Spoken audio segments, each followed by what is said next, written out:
we were at Babuda boardings. Dari mana nak? 6 detik. Tadi ya.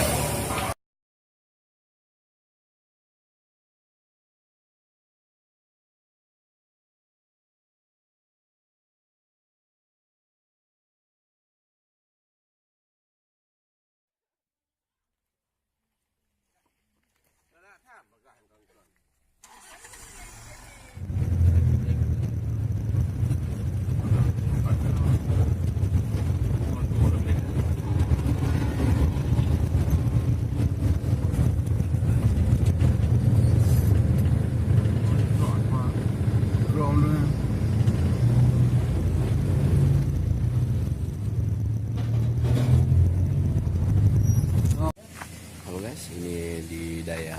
Kami datang di sebuah daya untuk memberi sumbangan berikut dengan tim dari sosial kami, tim lapangan Muhammad Ali di Lembaga Baitul Ilmi Jumat Barokah. Kita sedang berbincang dengan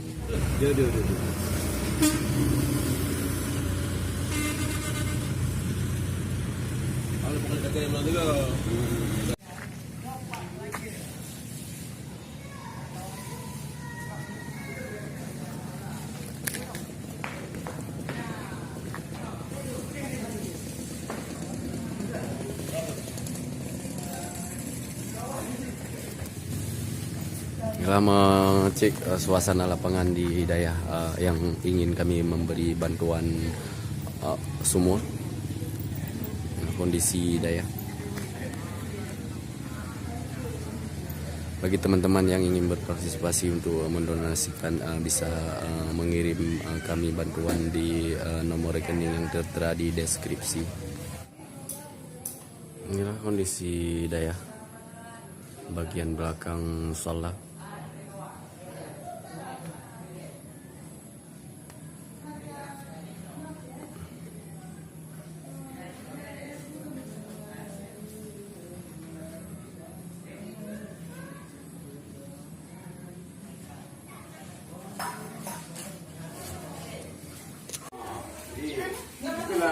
Jalan api itu macam mana tu? Api rungku dengan dua rungku. Apa rungku mah kan kau rungku bahaya rungku monya na di sila-sila na. Kau ni bihaji dah betul tu. Kau tak ada kau ada kau. Ada longgang. Oh, kah betul lah. Betul. Dokumentasi. Lok damping utang. Kira kata kau woi mon.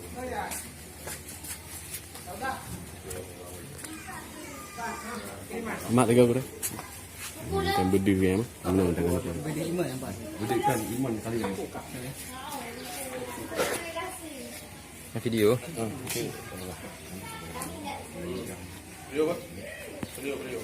Nah, teman-teman semua, ini peninjauan sebuah lokasi untuk memberi bantuan dari Baitul Ilmi Luxmawe. Berikut ini ada anggota tim lapangan Tengku Muhammad Ali dan diambil andil oleh Tengku Abi Bakar. Penjelasannya dengan bahasa Inggris akan dipaparkan oleh Aranda. So everyone, here we are at Babuda boardings, and as we can see, the water conditions are really dramatic. So we're starting a fundraising to help these boarding schools with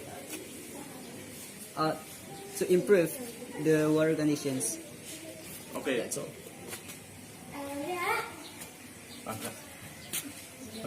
Itu ramai kita mau ni. Faham mana anda? Kabar. Mereka pun ada uraman.